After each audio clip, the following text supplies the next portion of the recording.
We reap as we sow. Prince Andrew stripped royal title and military roles due to dirty scandal. Prince Andrew has been stripped of his honorary military roles by the Queen and will no longer use his HRH title in an official capacity in the wake of his civil sexual assault case.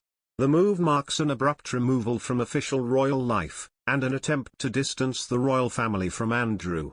But the Duke of York is not the first royal to lose his official role and titles. In a devastating blow to Prince Andrew, who was born His Royal Highness, Buckingham Palace also said he would no longer use the HRH royal style in any official capacity.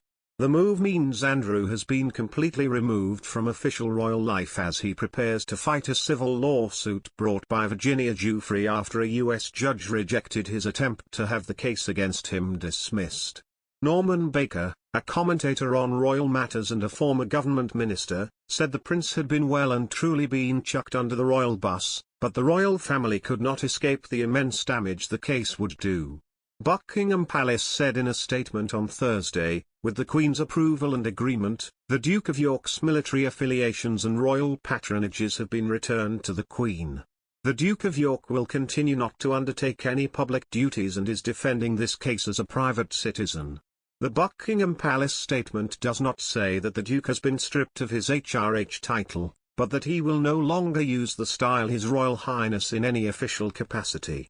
The decision to take back the Duke's military affiliations and royal patronages had been widely discussed among senior members of the royal family, including the Prince of Wales and the Duke of Cambridge. The Duke's roles have been handed back to the Queen with immediate effect for redistribution to other members of the royal family. Sources stressed that they would not be returned to Andrew. As ninth in line to the throne, and the fourth most senior adult in the line of succession, Andrew will remain as a Councillor of State, able to undertake official duties if the sovereign is temporarily incapacitated through illness or abroad. The dramatic move came hours after more than 150 military veterans wrote to the Queen to ask her to strip Andrew of his honorary military roles amid what they described as their upset and anger.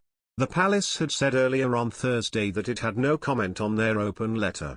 Writing to her in her capacity as head of state and commander-in-chief of the Army, Navy and Air Force, an open letter from former members of each of the services said that it was untenable for the Duke of York to retain his position. Were this any other senior military officer, it is inconceivable that he would still be in post, they say in the letter, sent the day after Lewis Kaplan, a Manhattan judge, rejected Prince Andrew's efforts to dismiss Giuffre's sexual assault lawsuit against him. Andrew had indicated he intended to continue to contest the allegations against him. A source close to the Duke said, "Given the robustness with which Judge Kaplan greeted our arguments, we are unsurprised by the ruling. However, it was not a judgment on the merits of Ms. Giuffre's allegations. This is a marathon, not a sprint, and the Duke will continue to defend himself against these claims." Giuffre, now 38, says she was forced into sex at 17 with the Duke by associates of his, the late sex offender and financier, Jeffrey Epstein, and Ghislaine Maxwell, the British media heiress who was convicted in New York last month of sex trafficking girls for Epstein. The Duke denies the allegations against him. It is understood the decision was taken by mutual agreement between the Queen and Andrew, but the ultimate decision would have fallen to the monarch.